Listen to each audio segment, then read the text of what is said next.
Good morning, students. Welcome to physics class. In the previous class, we have discussed applications of Gauss law. I hope these all points are clear. Now today also we will discuss two more applications of Gauss theorem. So coming to the main point, coming to the next application, we have to find electric field due to a uniformly charged thin conducting spherical shell. Conducting spherical shell we are taking and it is uniformly charged. So how to proceed for it? First of all, we will consider a spherical shell. This is a spherical shell of radius r, center O, carrying charge plus q on its surface. Obviously, when it is conducting, as a conducting surface always has charge residing on the surface, and this is shell, so it will be on the surface itself. Now we have to find electric field due to this conducting shell at any point. So where that point can lie? The point can be outside the shell, maybe on the surface of shell, or inside the shell. So first of all, we will consider we have to find electric field at a point outside the shell. So for it, let we take a point P from O, that is from the center of spherical shell, distant r from it. Now what we will do, with OP as radius, we will draw a spherical surface surrounding it that will act as Gaussian surface. As I have already explained you what is a Gaussian surface. It is an imaginary surface drawn to find electric field at any point. So we have taken one spherical surface around it that is acting as a Gaussian surface. Now on this Gaussian surface, at all the points, electric field will be same because equidistant, as electric field is inversely proportional to distance square. So electric field will be same and it will be perpendicular to the surface. So what we will do, here we have to apply Gauss theorem. So for it, let me consider a small surface on this imaginary surface, like this having area ds. And being positive charge, electric field is pointing outward. Area vector for this small surface will also be pointing outward. So if we will take flux due to this small area element and take integration for the entire surface, so we will take that step directly. How? Here we are taking flux over this Gaussian surface as E dot ds. Being this E and ds pointing in the same direction, angle between them is 0. So E ds cos theta, theta is 0. Now electric field is fixed. Which factor is varying? Area factor, area element. So integration is over the area. So now this is a spherical surface. Its surface area will be 4 pi r square. So you are getting one equation, that flux will come out to be E into 4 pi r square. Now in the next step, what you have to do, you have to apply Gauss theorem. So as per the Gauss theorem, flux is equal to Q by epsilon naught, as Q is a charge concentrated all over its conducting spherical shell. Now substituting the value of flux from equation 1 and putting it, and now you are getting electric field at point P comes out to be Q by 4 pi epsilon naught r square. It means electric field is varying inversely proportional to distance square. So here when we have taken electric field at a point outside, the main step is, first you have to imagine a Gaussian surface. Second step, you have to find electric flux for this surface. And third step, you have to equate it with the Gauss theorem and you have to calculate electric field. Now we will find electric field at a point on the surface of the shell. As this is a shell, now when the point P is lying on its surface, so here small r will be equal to capital R. Here the point will lie only on this surface. That means Gaussian surface will be on the shell surface. So now how you will obtain this relation? No need to go to all that detailing step. You can directly in the previous step, what you have got in the previous step, that E was equal to Q by 4 pi epsilon naught small r square. Now here R is equal to capital R. You can directly put that value and you will get the result. So you have to go to the detail only at the outside point. On the surface, you have to simply substitute the value. So now, if we have to find electric field at a point inside the shell, you have also to calculate that. Now for that, let we imagine a Gaussian surface of radius small r, and this radius is less than radius of the shell. So imaginary surface is inside. Now here one of the very important point you have to be careful about that as the charge reside only on the surface of conducting shell. So no charge will be present inside a conducting shell. This is an important point, that point to be noted about here, that no charge will reside inside this conducting shell. So inside the Gaussian surface. So as no charge is residing, now you can apply concept of Gauss theorem, that electric flux will be given by Q by epsilon naught, and when you will take charge to be 0, so directly you can write it as this flux is 0, and flux 0, it means electric field is also 0. So what we are concluding, that electric field inside the conducting charge shell is 0. On the surface it will have maximum value, and outside the surface it is varying E is equal to Q by 4 pi epsilon naught small r square. So now on these three bases you will plot the graph. Now when you have to plot the graph as electric field, now you will relate the relations which you have obtained. Electric field is 0 inside. So this is shown on the axis by line lying on the distance axis. No field is present. Electric field is 0. At small r equal to capital R, electric field is having maximum value. So at this point, electric field is having maximum value. And as E is inversely proportional to R square for a point outside the shell, so more will be the distance, less will be the value of electric field. So electric field will follow this curve.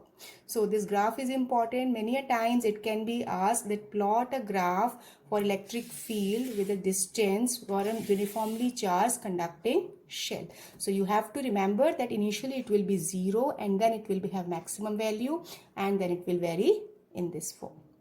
So this particular application is also important. This has been asked many a times in the board exam, so you have to revise it carefully. Now, after conducting shell, now we have to take one more application.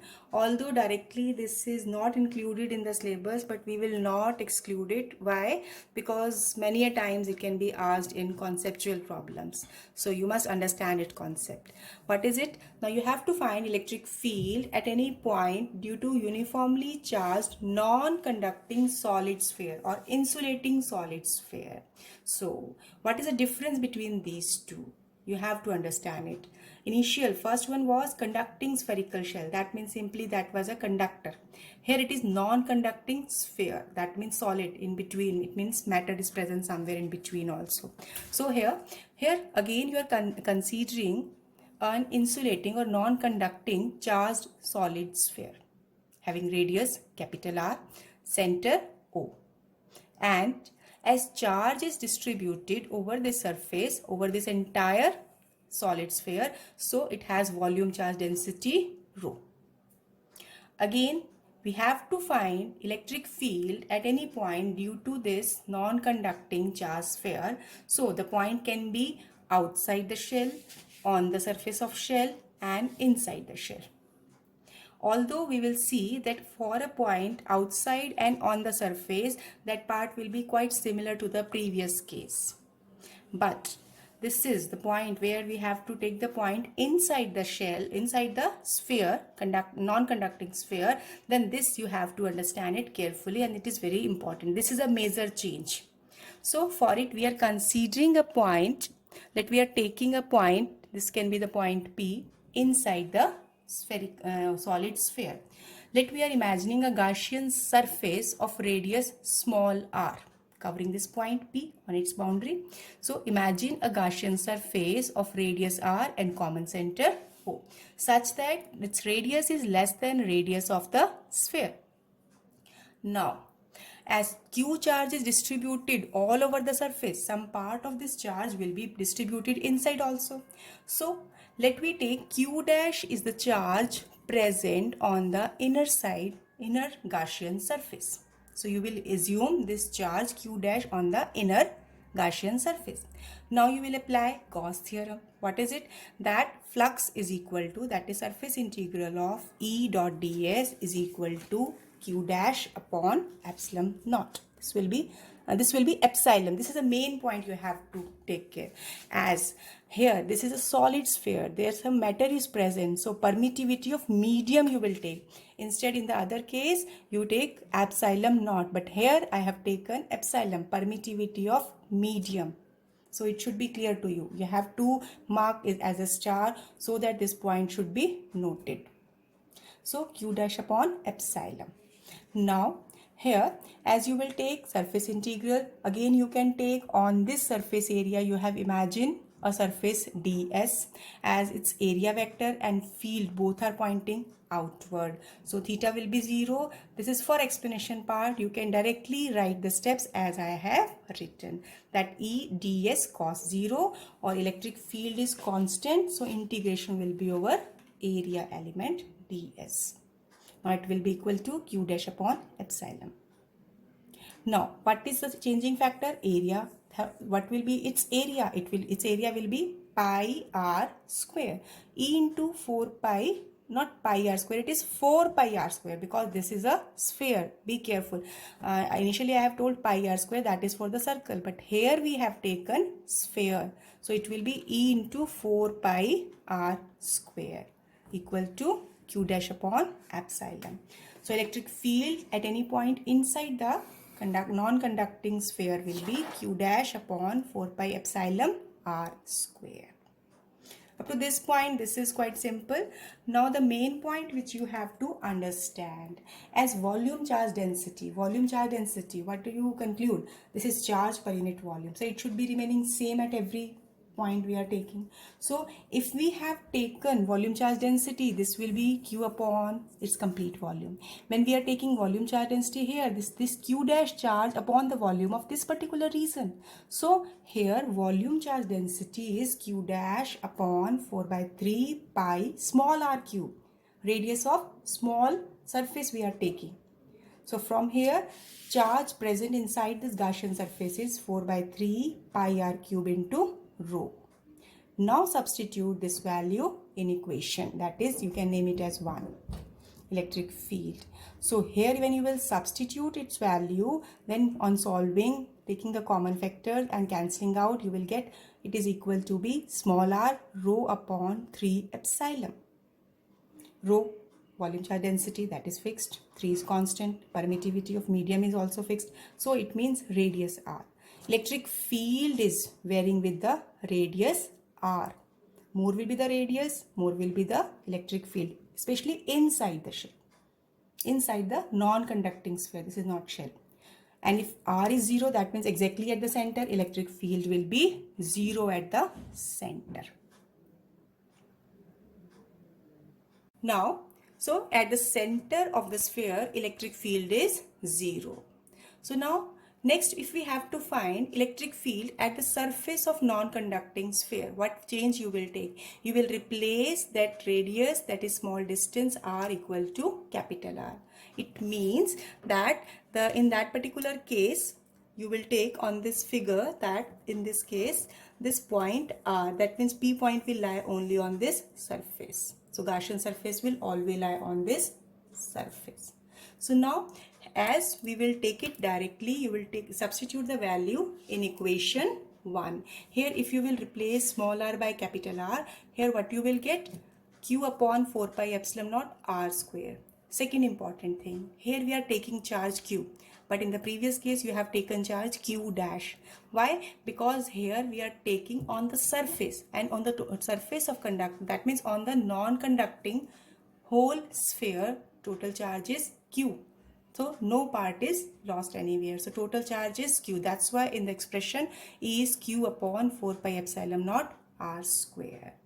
And as per this formula, if you will see here, if small r is replaced by capital R, so electric field comes out to be r rho upon 3 epsilon naught. That is means maximum value.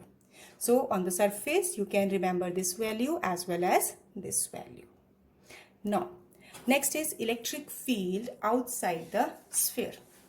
As for it, this will be a case similar to that we have done in the spherical conducting shell. So here this is a non-conducting sphere. You are considering a point P outside this non-conducting sphere. So imagine a Gaussian surface surrounding it, and again in the same basis you will take electric field is pointing outward. You will imagine a small area ds on it, and its direction is also along the same direction. So angle between area element and electric field is 0. So directly you can write it as flux, that is E dot ds will be given by E integration over ds. So need not to mention that E into 4 pi r square. So you can see these all steps are identical that we have done for a point outside the spherical shell. Now again, according to Gauss law, as for the Gauss law, flux is equal to Q by epsilon naught, because the total charge on the surface of sphere is Q. So we'll directly take that one. Now E into 4 pi r square equal to Q by epsilon naught. On substituting the value, you are getting the formula E is equal to Q by 4 pi epsilon naught r square. So it means electric field is inversely proportional to square of distance r. So it means outside it is inversely proportional to r square.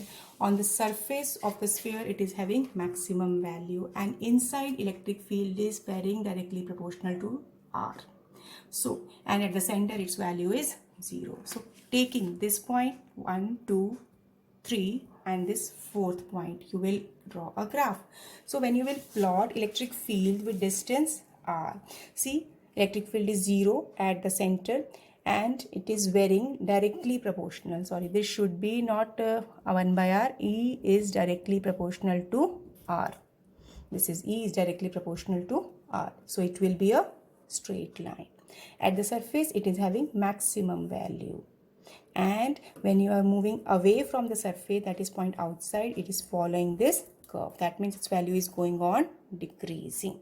So this is all when we are discussing electric field at different points due to uniformly charged not conducting sphere. Now next topic which we are taking, that is the solved problem of NCERT, that we have to find electric field due to an atom. Now I am reading just the statement of this question as it has been asked in NCERT, that an early model of an atom considered it to have a positively charged point nucleus of charge Ze, surrounded by a uniform density of negative charge up to radius capital R. Now, atom as a whole is neutral. For this model, what is the electric field at a distance small r from the nucleus? So, students, here, as this was the statement I have read from NCERT, that is a solved problem, and this is quite important one. This can be taken as a derivation or as well as a conceptual problem. So for it, what we have to consider, what we have to understand, we have taken that this is an atom having radius r, and it has center nucleus that is having charge plus Ze, and Z electrons are moving in its orbit, so electrons are orbiting around it. Now, so total positive charge will be plus Ze, and total negative charge due to electron, that is minus Ze, will be the total negative charge. So, as charge is distributed, so negative charge density, we have taken volume charge density for the negative charges, as volume charge density, that is negatively charged density, is minus Ze. So minus Ze upon volume of this atom. So here this will be minus 3 Ze upon 4 pi r cube, because this is spherical, that atom structure is spherical, so it is having volume 4 by 3 pi r cube. Now we have to find electric field for an atom at a point. Now where does that point may lie? That point can be outside, that point can be on the surface, and that point can be inside. So we have to imagine a Gaussian surface of radius small r. The point may be outside, inside, or on the surface. So we will directly apply the result here, as when the point is taken outside, it means then in that case radius small r will be greater than capital R, that is radius of the atom. So just see, when we are taking a point outside and taken a Gaussian surface outside, then what we have to what we have to find the total charge due to this nucleus as well as electrons. What will be the charge? Plus Ze. Here it is minus Ze. The total charge will be 0 plus Ze minus Ze. It is 0. So directly by flux you can say electric field is 0. Here you have used Gauss theorem. As no charge resides on the surface, so electric field is 0. It means for a point outside the atom, electric field will be 0. Why? Reason being charge is 0. Net charge is 0. When the point is lying inside, suppose the point is here, you can draw a dotted Gaussian surface here. I have just drawn it here. This will have small radius. So in that particular case, you will observe now the basic change. This is very important, which you have to understand. As within this region, electrons are moving in certain orbits. A few electrons may present in this region of small radius. So charge on the nucleus is plus Ze plus charge on this region. And we know volume charge density. That volume charge density is given by charge per unit volume. So charge on this region, where? Here. This charge will be equal to Q dash will be rho into V, volume of this region. So now here I have written directly that total charge. Don't get confused with this symbol Q dash and this. You can take it as Q double dash if you are getting confused with it. I have taken just for making you to understand. So total charge will be plus Ze at the center and charge on this region. So Ze plus volume charge density, that is constant, multiplied by volume of that inner Gaussian surface. So that will be 4 by 3 pi small r cube. Now you will substitute the value of volume charge density from this equation 1. So put this value here. Ze minus Ze upon 4 by 3 pi r cube. Capital R in the denominator. And here 4 by 3 pi small r cube. Now 4 by 3 pi cancel from both the sides, numerator and denominator. What is left? Ze minus Ze into r cube, small r cube, divided by capital R cube. So now again apply Gauss theorem. Electric flux for this inner Gaussian surface, E into 4 pi r square. That will be equal to charge in that region divided by epsilon naught. So now here in this step you will take Ze common. We'll get 1 minus small r cube upon capital R cube divided by, here it is epsilon naught as such, and 4 pi square, that is 4 pi r square, that will be coming in the denominator from here. Why? Because we are calculating electric field. So here electric field will come out to be Ze upon 4 pi epsilon naught multiplied by, taking this together and solving it, 1 by r square minus r small r by r cube, capital R cube. If you will do these calculations by yourself, then it will give you more clarity. Again I am saying that when you are dividing it, taking 4 pi r square in the denominator, then taking Ze upon 4 pi epsilon naught common and solving this step, cancelling the common factor, you will get this result. So this is electric field inside the atom. And on the surface of atom, where small r equal to capital R. Obviously Gaussian surface will lie over here. So in that particular case, on the surface, electric field is 0. Why? Because total charge will be 0. Plus Ze and minus Ze. All the negative charge will contribute. So plus Ze minus Ze. So net electric field will be 0. Why? Because net charge is 0. So, my dear students, today we have discussed two important applications that are important from derivation point of view as well as from conceptual study. And one NCERT solved numerical. I have taken it in the form of derivation, and you can do it by writing its statement from the NCERT. So understand these three concepts carefully, and after that we will do certain numericals on the concepts covered, that is on Gauss theorem.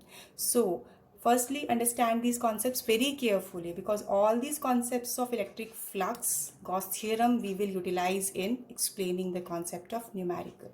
So have a good understanding of concepts and do it carefully. Thank you. Have a nice day.